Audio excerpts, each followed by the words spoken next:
indipendentisti. Ebbene, oggi è nato il Comitato Veneto Indipendente e l'obiettivo è quello di dar vita ad un referendum ufficiale sull'indipendenza del Veneto. Vediamo.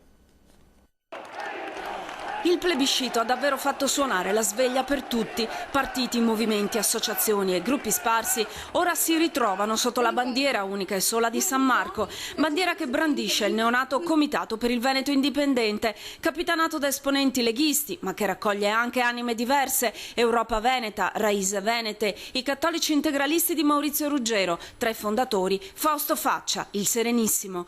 L'obiettivo è un referendum, stavolta ufficiale, che superi l'aleatorietà da puro sondaggio dell'iniziativa via informatica, ma anche proprio per non perdere, dicono i promotori, quel segnale forte che da lì è venuto. Riteniamo che sia stata un'iniziativa che ha mosso le masse dei veneti. Ora la vera sfida è approvare una legge, la legge in regione che dia valore istituzionale e legale alla possibilità che i veneti si esprimano su questo quesito referendario.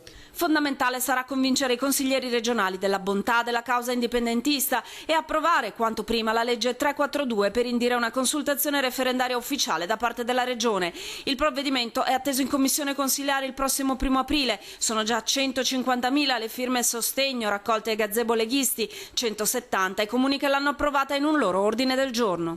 Forze che potrebbero trovare una leadership in Zaia, nel presidente Zaia. Se ci sarà questo impegno, penso che i cittadini veneti non avranno difficoltà a riconoscergli questo ruolo di portabandiera dell'indipendenza del Veneto. Ecco, dopo. Il Comitato promuoverà iniziative per sensibilizzare e informare l'opinione pubblica. Sempre i leghisti se ne faranno ambasciatori all'estero. Di sponsor internazionali, dicono, ce ne sono già la Russia e la Catalogna. Insomma, riteniamo di dover lavorare a livello estero appunto perché il Veneto venga conosciuto e riconosciuto.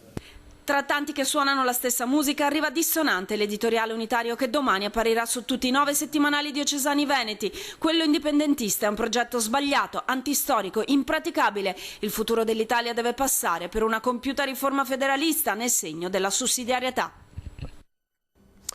E l'indipendenza, il referendum sull'indipendenza stimola anche la satira. È successo la settimana scorsa con Maurizio Crozza che ha attaccato